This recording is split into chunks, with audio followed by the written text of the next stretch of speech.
Hi family, we're going to be going over Proverbs 2. First a read through, so if you don't have your Bible, you can get it out or you can put up a Bible online. I'll be reading through from my Bible that essentially is KJV. It just has some Hebrew terms and it has some things that were taken out from before the council that took off, like Apocrypha and stuff like that. Okay, I'm going to be reading Proverbs 2. My son, if you will receive my words and hide my commandments with you, so that you incline your ear unto wisdom and apply your heart to understanding. Yea, if you cry after knowledge and lift up your voice for understanding, if you seek her as silver and search for her as for hid treasures, then shall you understand the fear of Yahuwah and find the knowledge of Elohim. For Yahuwah gives wisdom. Out of his mouth comes knowledge and understanding. He lays up sound wisdom for the righteous. He is a buckler to them that walk uprightly. He keeps the paths of judgment and guards the way of his chastity. Then shall you understand righteousness and judgment and equity, yea, every good path. When wisdom enters into your heart and knowledge is pleasant unto your soul, discretion shall guard you. Understanding shall keep you, to deliver you from the way of the evil man, from the man that speaks froward things, who leave the paths of uprightness to walk in the ways of darkness, who rejoice to do evil, and delight in the frowardness of the wicked, whose ways are crooked, and they froward in their paths, to deliver you from the strange woman, even from the stranger, which flatters with her words, which forsakes the guide of her youth, and forgets divineth the covenant of her Elohim. For her house inclines unto death, and her paths unto the Rephaim. None that go unto her return again, neither take they hold of the paths of life, that you may walk in the way of good men, and guard the paths of the righteous, for the Yasharim shall dwell in the land, and the perfect shall remain in it. But the wicked shall be cut off from the earth, and the transgressors shall be rooted out of it. Okay, that was Proverbs 2. You may have noticed I was using Hebrew terms for some things, and I will explain those specific terms. I've caught a lot of wisdom. There is relating between spirits and that influence. There's also different categories that are mixed to, or not mixed together, but that are separated, but they both end up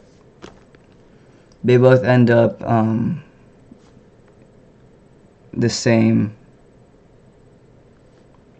Okay. Eastward, line by line. My son, if thou wilt receive my words and hide my commandments with thee.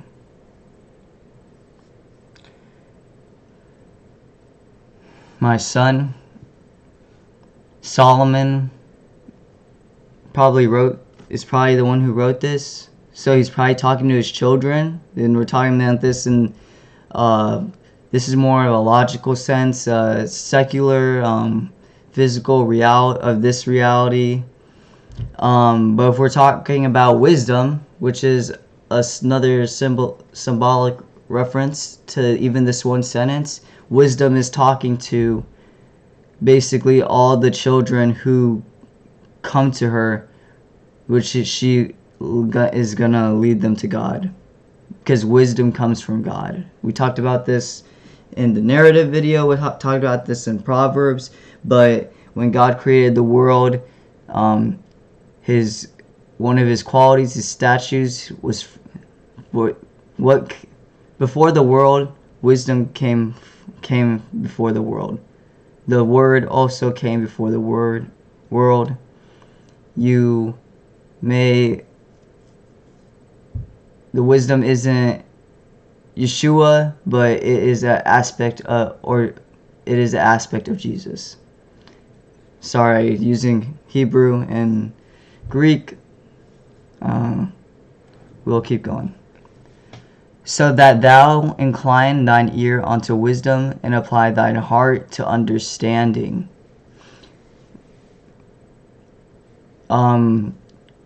Ear, I guess it's associated to the mind.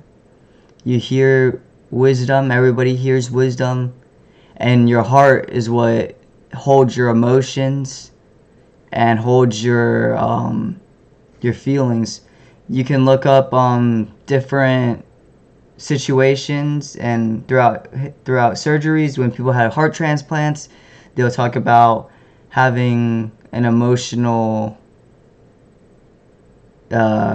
tendencies that they don't understand, that they don't believe it's theirs. They'll cry uncontrollably. Go look it up. You don't need, this type of knowledge isn't talked about in secular books, but if you look at past histories, when it comes to heart surgery, heart transplants, you will find these. Okay, 3. Yea, if thou criest after knowledge, and lift up thy voice for understanding. So, Solomon is saying that you have to want it. You have to want it. God blesses you with wisdom every day without you asking it, but if you want, he's leading up to something. That's what, because you're not getting anything from before text, but he's telling you in the coming into the third, that if you reach out for this, if you seek it, something is going to come. And that's what comes through Proverbs 4. If thou seekest her as silver is a currency, or it once was a hard currency, and searches for her as for treasures. Treasures, he's talking about treasures in his time. There was treasures of the world. There's still treasures now. And this is saying, this is pushing the scenario and the result that going after wisdom, or seeking after her, you will be rewarded in the volume, in his mind, in the volume, and it could be greater, because wisdom comes from God as treasures and as silver. 5. Then shalt thou understand the fear of the ruler, and find the knowledge of God.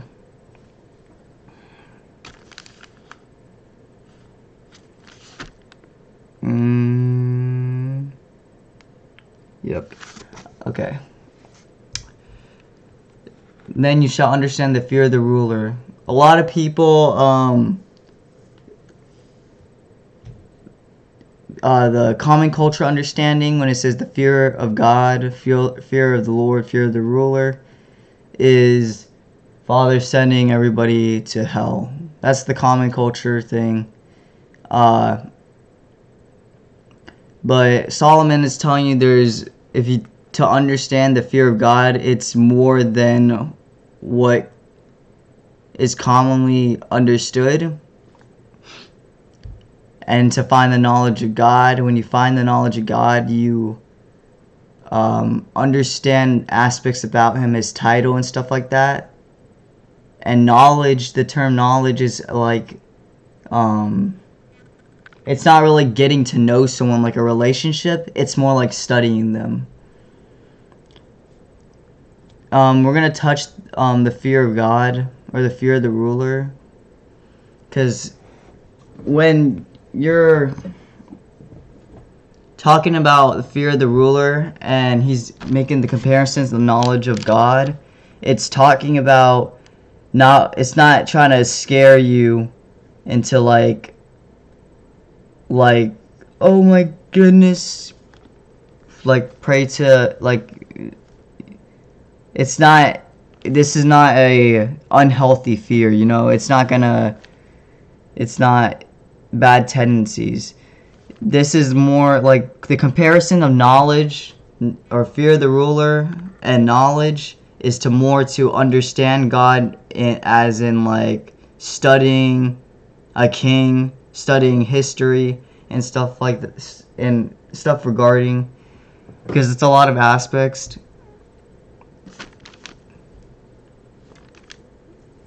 Fearing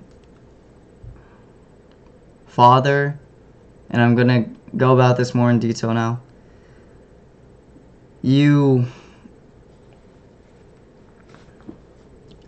One thing is, we talked about this in our narrative video, that Father has choice, and people don't understand that if we're looking at a ladder, that Father is the highest being, and in terms like stats, and when I say stats, I'm talking about strength, power, wisdom, blah blah blah blah blah. The history of God is what everybody should be seeking. We're never gonna know everything. Some people think we're gonna go to heaven and know everything, but that's an aspect of cheating, which is not. Talks about books in heaven.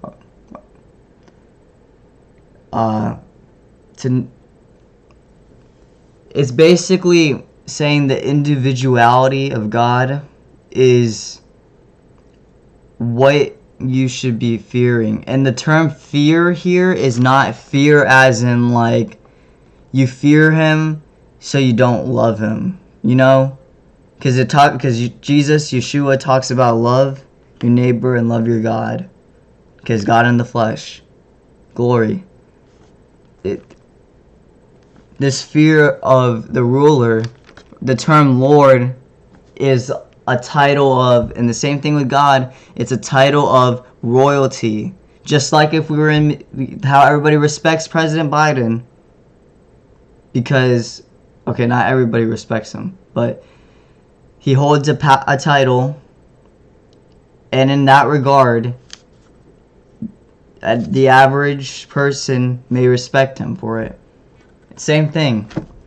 But to understand the fear is because that is to know that everything, the more you put the pieces together, he's in control. Like evil, Lucifer, he didn't understand the fear of God or the fear of the ruler. If he understood the fear of God, and if he had that respect, which he did at that time, he didn't have that respect, because we know in Revelation every knee's gonna bow. So in that moment, every being that is made from that, when that happens, will bow and give respect to the title that God is God. He's God. Some people don't respect him, but in that moment, everybody's going to hold him for the title of God, of being just, righteous, all the good qualities that makes him God. Because it's not the term God that makes him God. It's his attributes and qualities. If you have any questions, comment and I can answer. I'll try my best to answer. For the ruler giveth wisdom, out of his mouth cometh knowledge and understanding. So we're going to 6. We're going from treasures to what's the goal of Solomon, or whoever wrote this. What is he trying to convey to you? And then we go to what God gives. From out of his mouth cometh knowledge and understanding.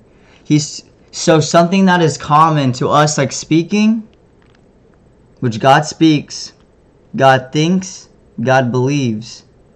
If God didn't believe, we still wouldn't be here. If he didn't believe man could make choices on their own, we wouldn't be here.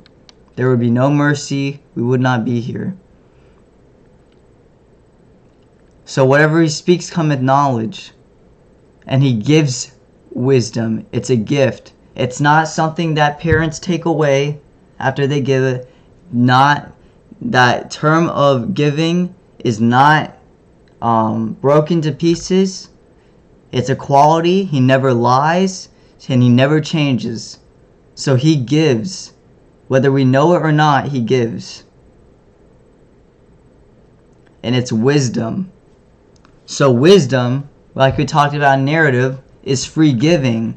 Wisdom wants you to come to the Father, and they give her the title she, but it's a being, so we're going to say being because man, we're just going to say in spirit, it's probably more terminology to say being,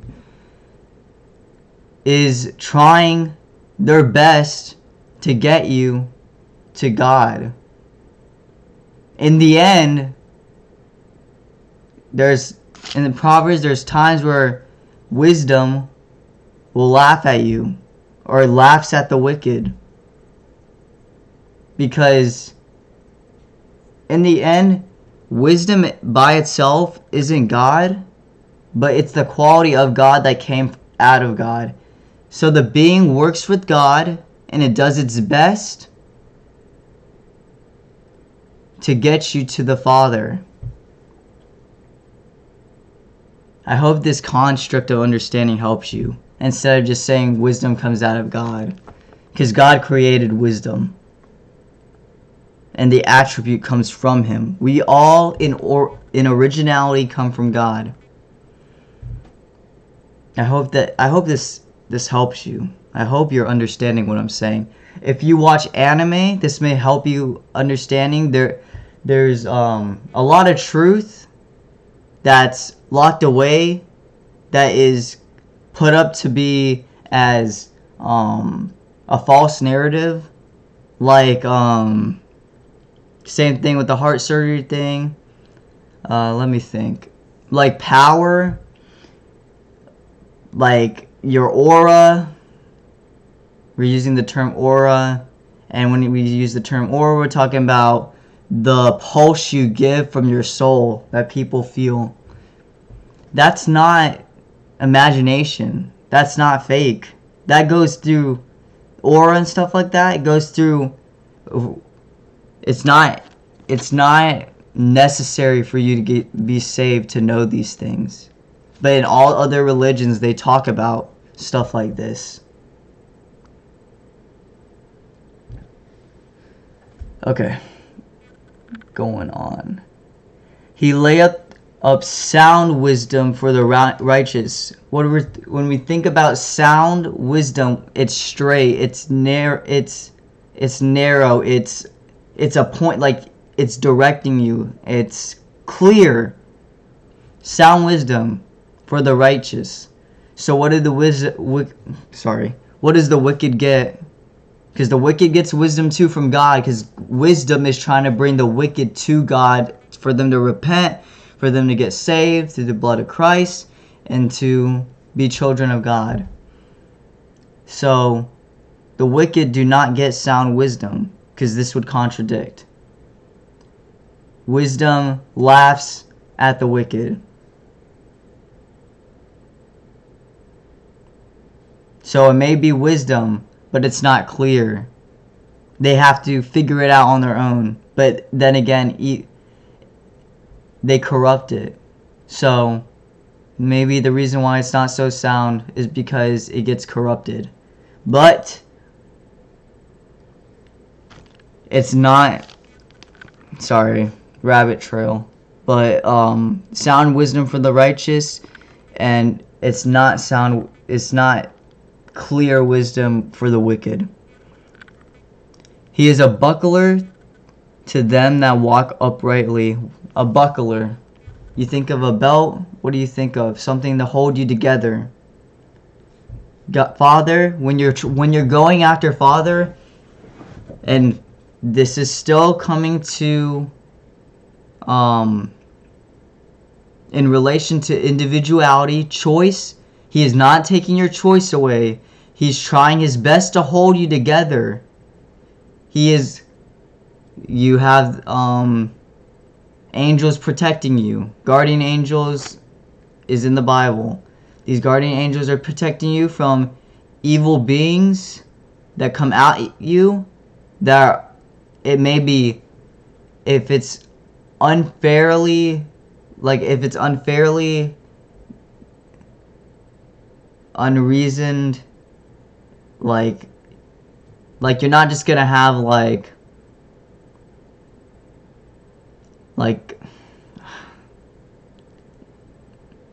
I'm sorry, I can't say that. But anyway, Father is holding you together the best he can. And the reason why I can't say that evil isn't just going to come at your door and knock you down, because we know in Job and we know in other of our family that Father will, if evil attacks Father for not being righteous in something, of something that isn't already demonstrated in the person or in history, then he may allow it to happen. And that's just narratively speaking, and people will say, why? Because first of all, if you're already with God, this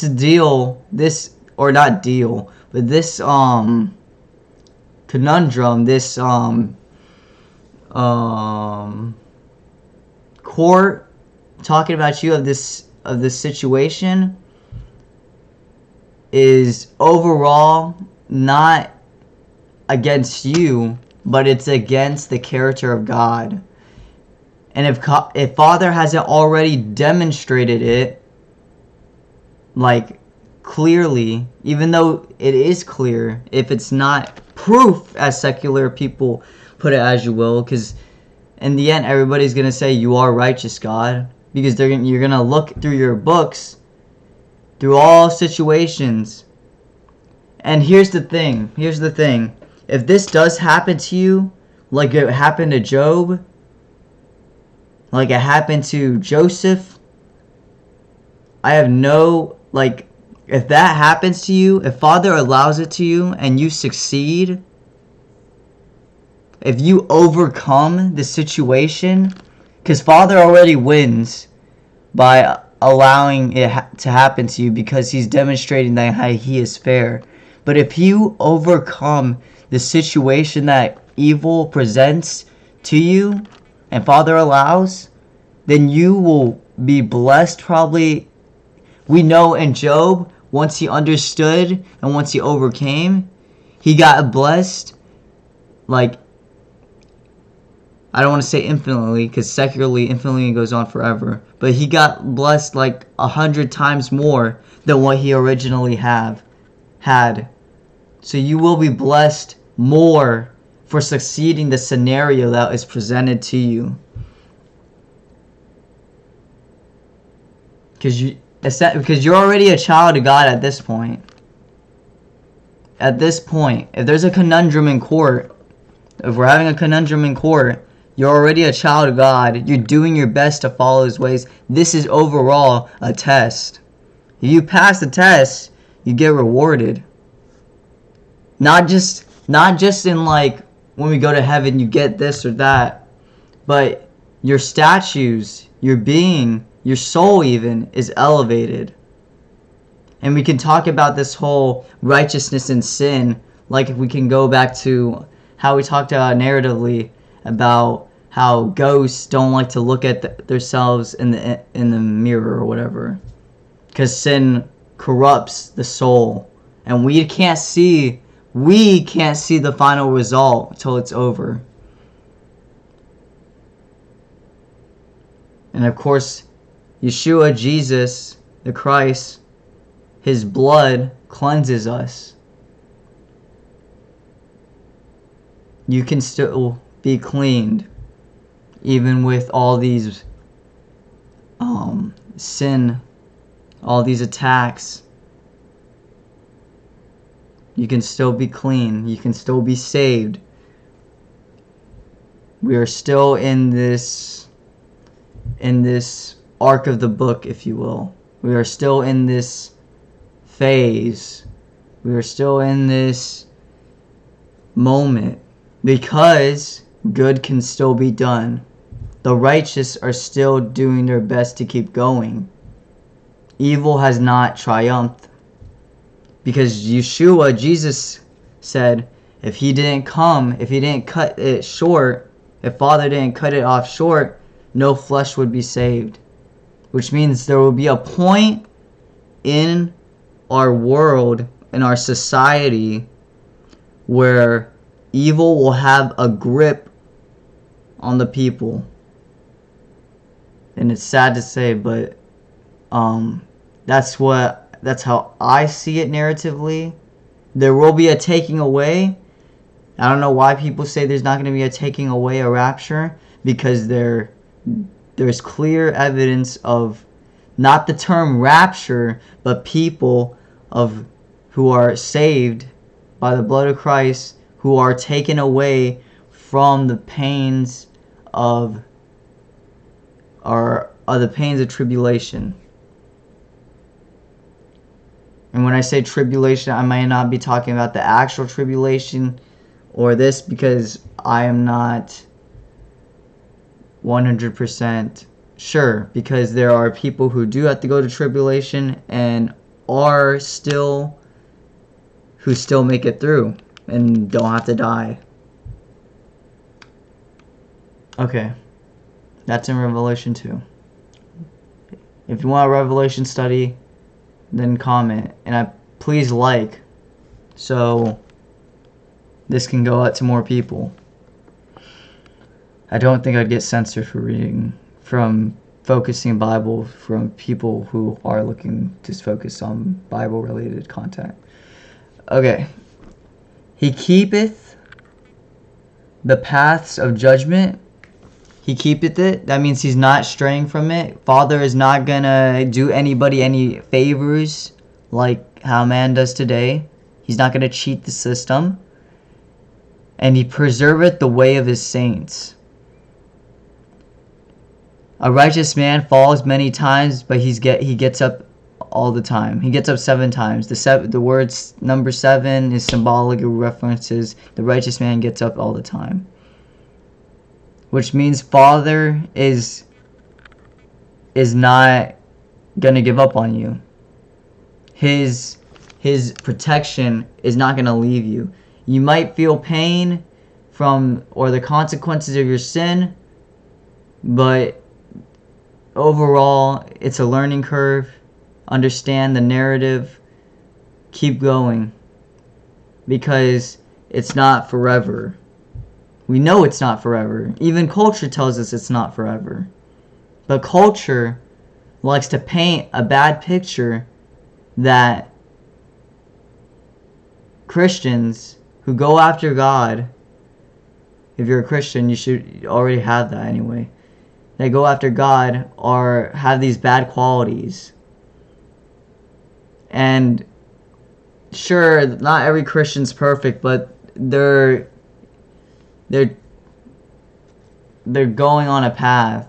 Not all Christians are going to be taken away, because there's going to be some tendencies of evil that still runs in their systems. And when I say systems, I mean their way of life, their attributes, how they treat, etc. Give me a moment, please. Okay. We're back. 9. They shall thou understand righteousness and judgment and equity, yea, every good path. So, you're being told that you're gonna have understanding in all these things. Why God does what he does. His equity. I need to look up the term equity. Real quick.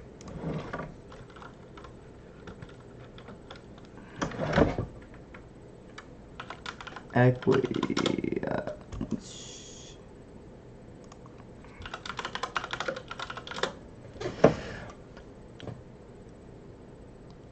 Okay, so you're understanding Father's character essentially. Just and fair. We can look up.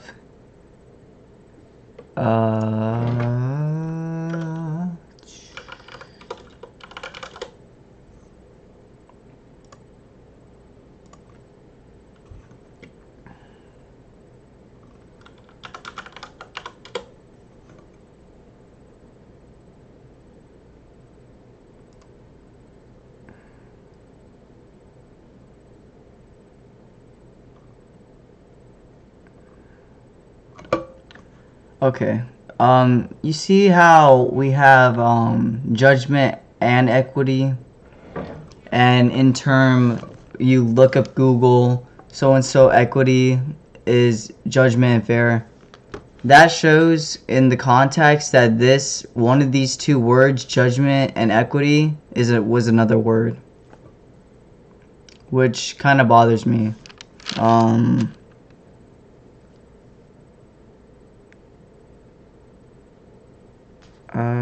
What does it say on mine?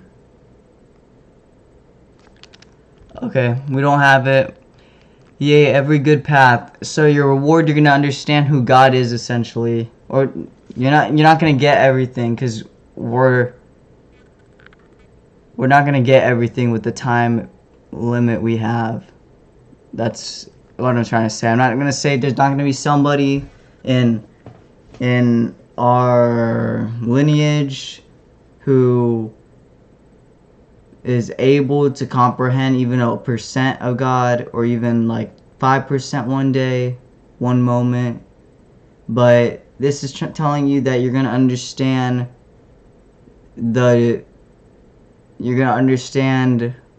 why you're here. You're going to understand why all these things happen to you. You're going to understand why the good things happen to you, and you're going to know the effects of what of your choices and all of it. You're gonna know what happened narratively, what caused sin, which you have it here. But if you want more in depth, you're gonna know. You're gonna understand righteousness, and righteousness is a collection of qualities. It says, "Thou shalt understand righteousness and judgment and equity." So righteousness is above judgment and equity. You're going to understand the principle of righteousness.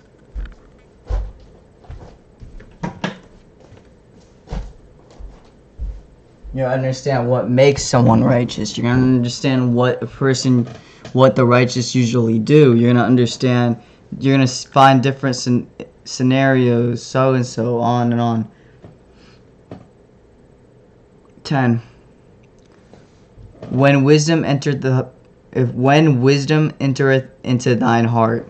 This is what I'm talking about when I'm talking about wisdom being a being, and knowledge is pleasant unto thy soul.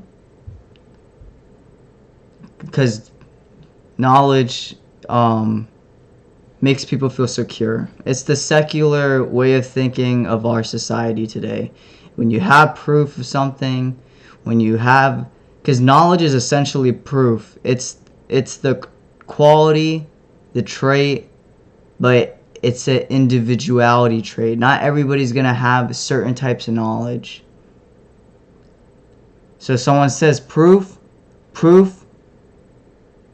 is in contradictory to an individual. In terms of lots of things. If someone's willing to accept it regarding evidence, so and so, do you need to be shaken to understand truth? Do you need to have that scenario, such and such? Are you more open-minded? Do you trust one source of information over another.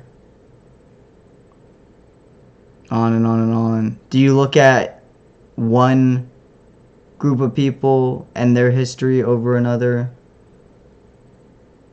On and on and on. Your research, it matters. Your wisdom plays a big part of it. If you have no wisdom, then you can't discern. And that's a big problem. If you can't discern, then you're stuck. You're stuck on one path.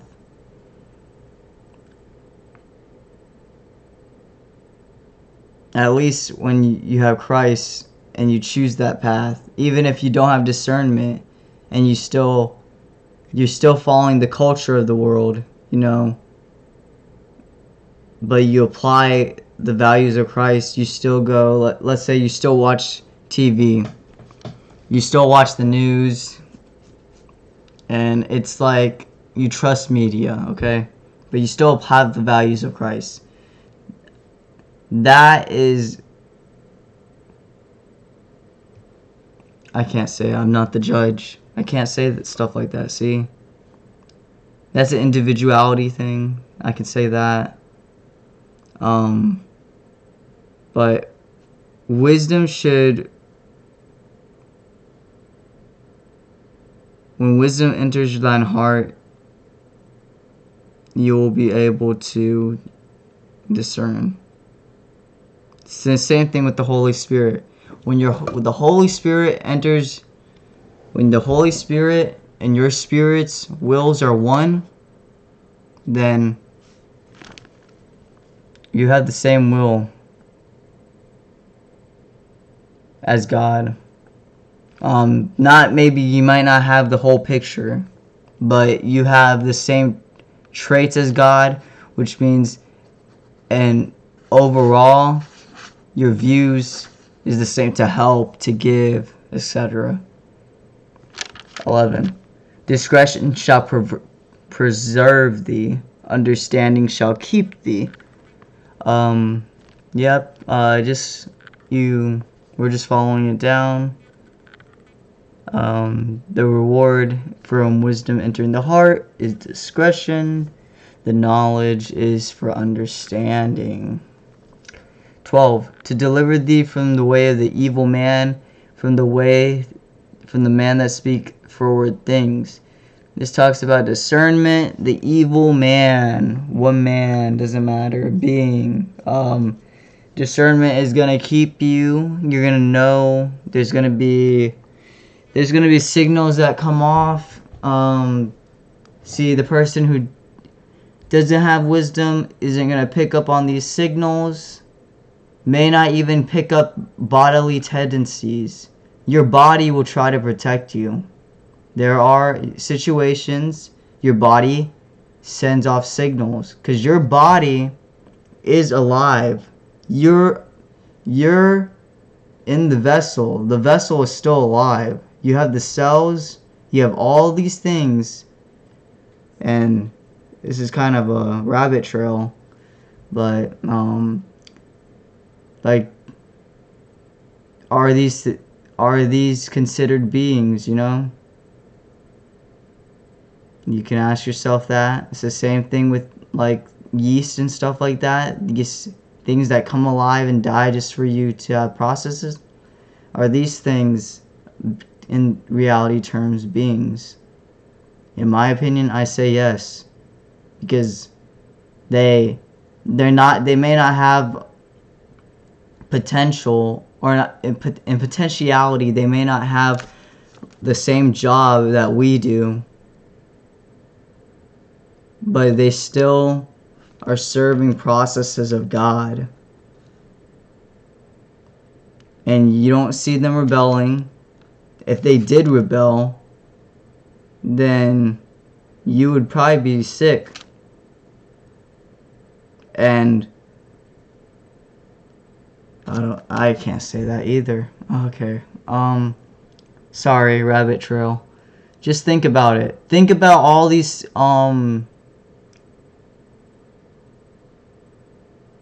don't think too deeply, but think of the what ifs. If you can't handle it, don't think about it.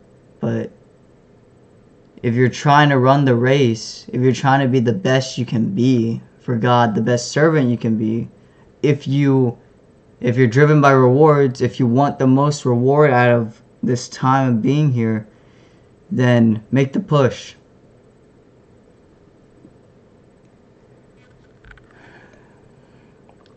"13. Who leave the paths of uprightness and walk in the ways of darkness." So the evil man goes against the statutes of God. She separated.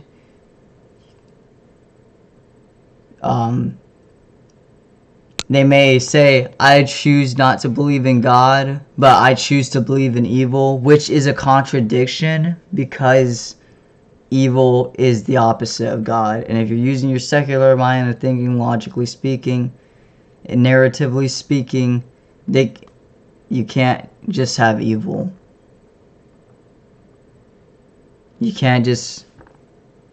cannot be evil and then there not be good, because the fence is there. The fence is drawn. Someone drew it. And it's not evil that drew it. It's good. It's God who drew it. Because evil doesn't know in... okay. Sorry. Evil in originality. Beings choose to separate themselves from God.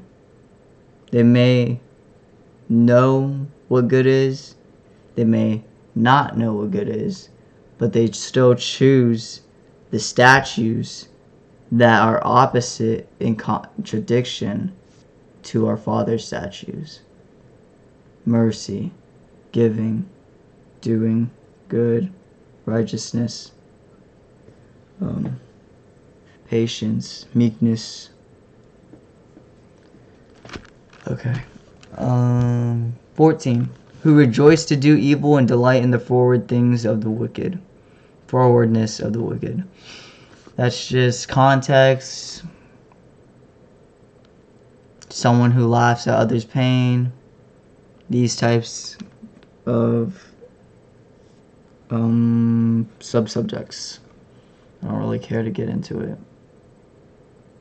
Whose ways are crooked and they're froward in their paths.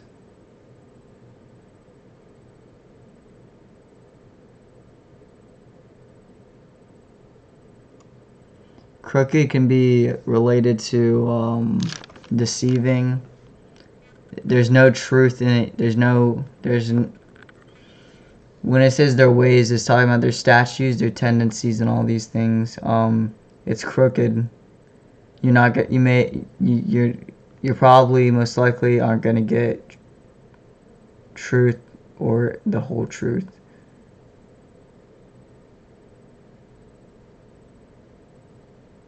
Forward in their paths. I'm just gonna look up the term forward real quick.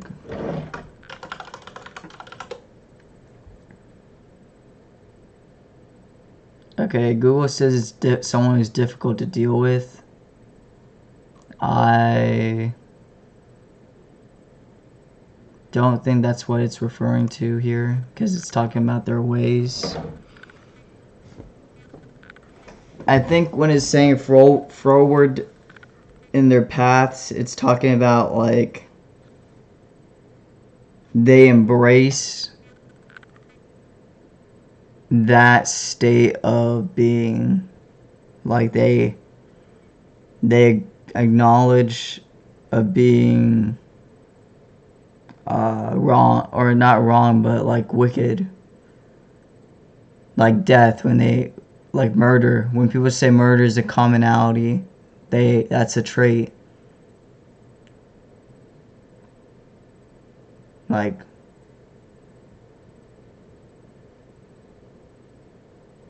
it's a sub-subject, but they embrace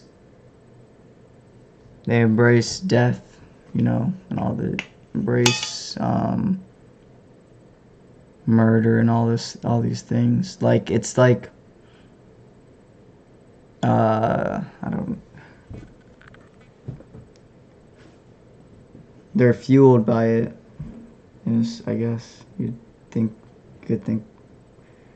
I don't really care to talk about this stuff, so you can see my motivation going down.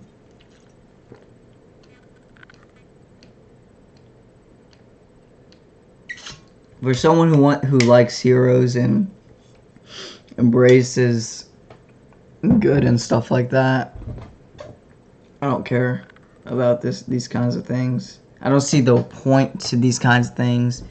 You do harm to others, you do harm to yourself, and you do harm to your future. So I don't understand it. It doesn't logically make sense. Some people can't control themselves. Their spirits, their themselves, they can't control. They don't have the backbone to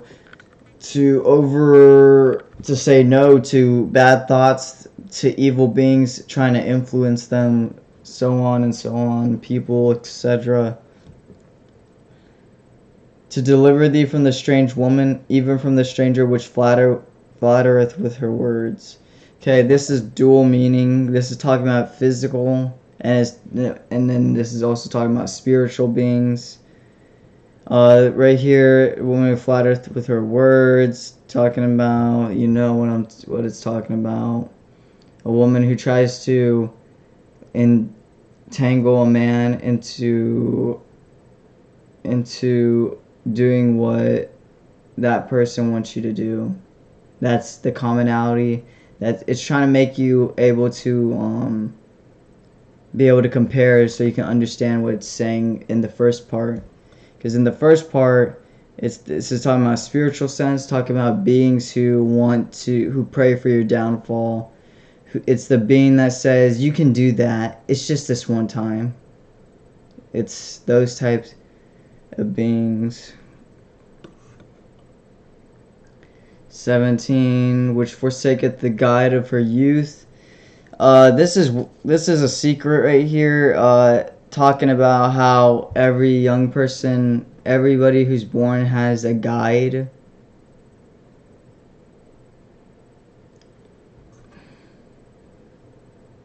Yep. Whether it's a book, whether you grew up with the Bible in your hand, parents, grandparents. Some people say they come back to Christianity because of their grandma. Sir, it only takes one. It only takes one. And forgetteth the covenant of her God.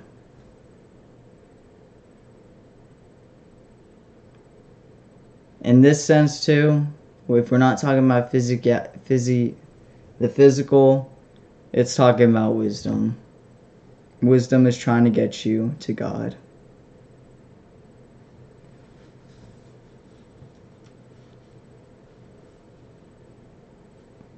Yep. That says a lot. Forget the covenant of her God. Because wisdom works for God. Wisdom loves God, but we're talking about in this sense, this is the job. This is the contract of wisdom. Wisdom is doing its best to get you to our Father. For her house inclineth unto death. You gotta remember, this says forsaketh and this is forgetteth. This is talking about wisdom, but it's talking about the result or the choice. Because of these beings, you forgot about this being. For her house inclineth unto death. We're talking about the strange beings now, and her paths unto death, onto the dead. Really unique here because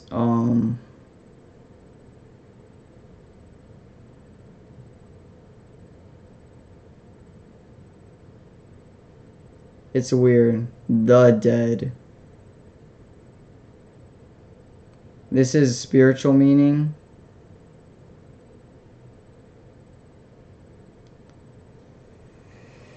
I want to say this is talking about those who are dead, their souls and such. her house. The dead are in her house, and they incline unto death. They oh goodness gracious. It's the being. Individuality is so much bigger at itself as a narrative. It's big just as it's big that the narrative of evil and good, God and evil. Choice is just as big. Where are you gonna go? Essentially, what house are you gonna end up into?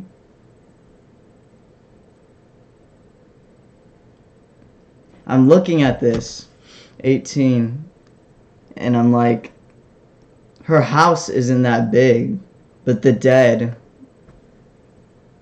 there's so much of the, like, this is how I'm looking at it.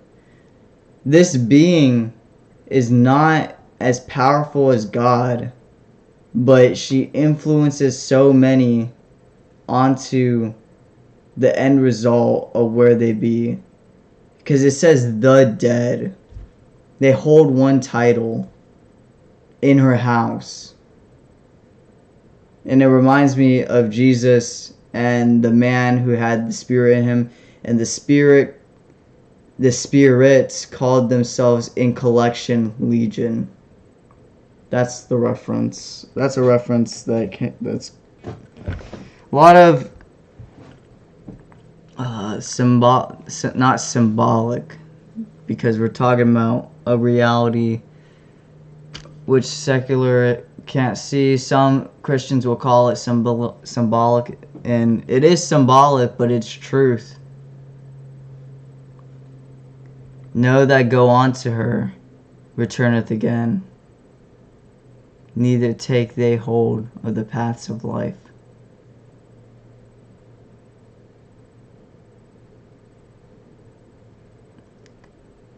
When it says go on to her, it's a covenant. It's talking about like marriage and such. It's like the evil man who's made the pact. When you make the pact, like previous texts, you forget the ways of good. You're unable to come back to the righteous path. The evil man is going to embrace evil, so he won't come back to life because of pride, so and so. And the ignorant aren't going to know. They're going to forget. They're going to forget, because God, in originality, we all come from God. Wisdom is there. You had it at one point in time. You had a guide. Yeah. I'm going to pause. I got to feed my cats. We're at 53 minutes. Okay, back again.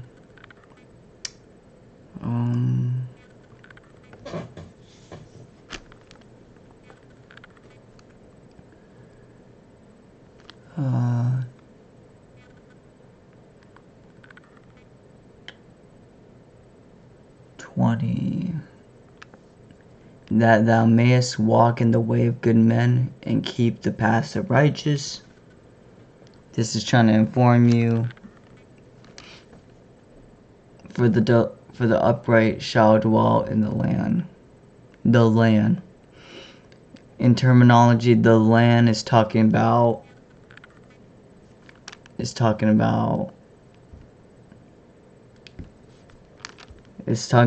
Father's land. And the perfect shall remain in it.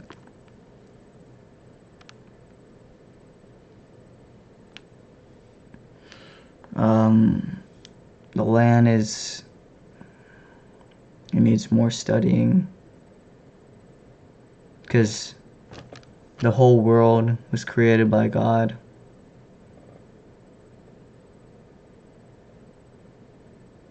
Yeah, it needs more studying. But the perfect shall remain in it, which means the perfect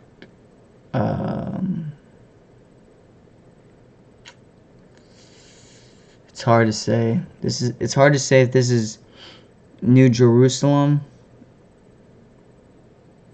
the city itself, because this is talking about the good, the reward. You could assume so.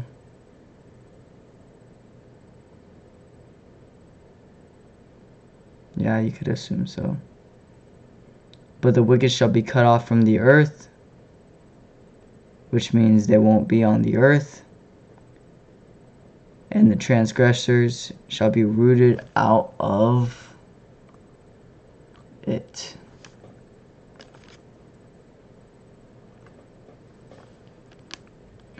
Shall be rooted out of it.